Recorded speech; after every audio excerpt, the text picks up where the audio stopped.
عالم برزخ سے مسلم کا 11واں خط۔ بابر، السلام علیکم۔ بابر، اب میں اپنی ٹوٹی ہوئی ہستی اور بکھرے خوابوں کے ساتھ ایک بار پھر اس گھر میں تھا جس کے در و دیوار میرے اوپر ڈھائے جانے والے ظلم کے گواہ تھے۔ ٹوٹنے اور جڑنے کے اس عمل نے میری زندگی کو شکستہ حال کر کے رکھ دیا تھا۔ اب میں مزید دکھ نہیں جھیل سکتا تھا۔ میں نے جو سنہرے خواب دیکھے تھے وہ ایک ایک کر کے ٹوٹنا شروع ہو گئے۔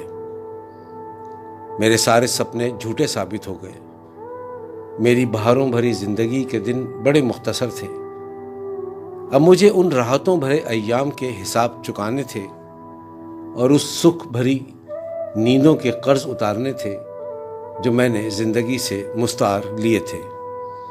میں مجرم بنا ایک کونے میں کھڑا تھا اور والدہ کے غضبناک جملوں اور اب تک کے مجھ پر کیے گئے ایک ایک احسانات کو سر جھکائے سن رہا تھا، جیسے کسی مجرم کو فرد جرم سنایا جا رہا ہو۔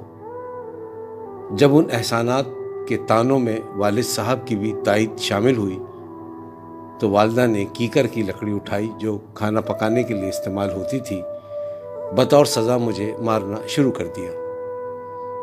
میں کیونکہ ڈر اور خوف سے پہلے ہی سہما ہوا تھا، چند ضربوں کے بعد ہی زمین پر جا گرا۔ پھر اس پر بھی وہ نہ تھمی اور مجھے مسلسل مارتی رہیں۔ اب میں بالکل نڈھال ہو چکا تھا۔ جب وہ مجھے مارتے مارتے تھک گئیں تو والد صاحب نے مجھے بالوں سے پکڑا اور میرا سر چرپائی کے پائے کے نیچے دبا دیا۔ اب میرا ایک کان کچے فرش کی ناہموار زمین پر دبا ہوا تھا، جبکہ دوسرا کان چرپائی کے پائے کے نیچے۔ درد اور تکلیف کے باعث میری برداشت ختم ہو چکی تھی اور مجھے اپنی جان نکلتی محسوس ہو رہی تھی۔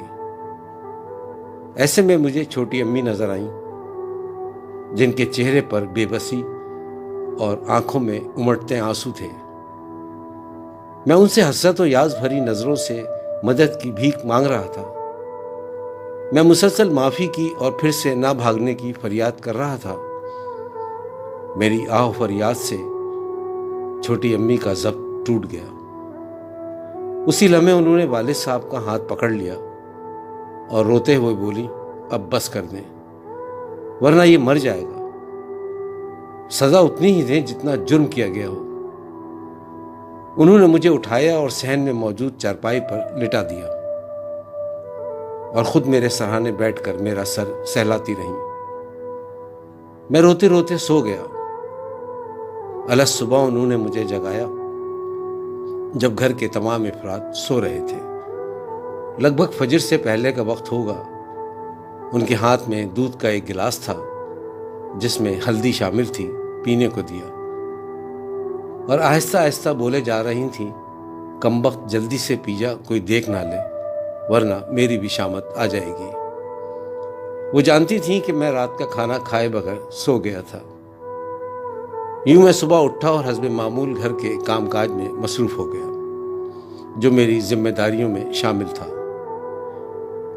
اسی اثناء والدہ کسی کام سے باہر گئی ہوئی تھیں۔ چھوٹی امی نے مجھے گرما گرم پراٹھا اور چائے دی۔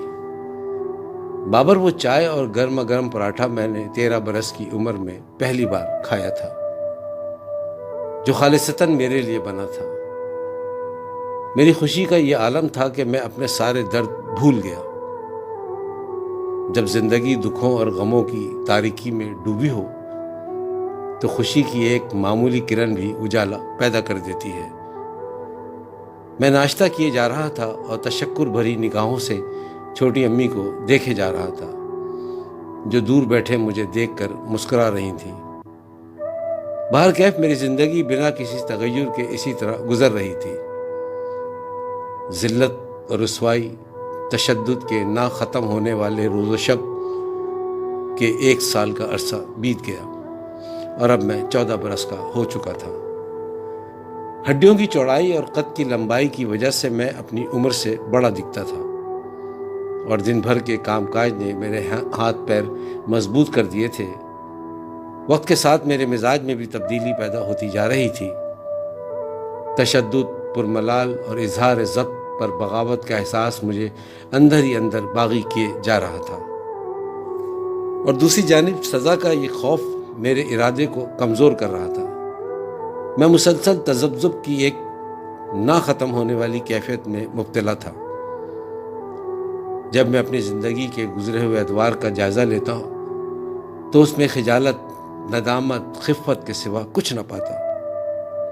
میں وہ بدنصیب تھا جس کو نہ ماں کی محبت نصیب ہوئی، نہ باپ کی شفقت، نہ میں کبھی ماں کے سینے سے لگ کر سو سکا، نہ کبھی باپ کی انگلی پکڑ کر چل سکا۔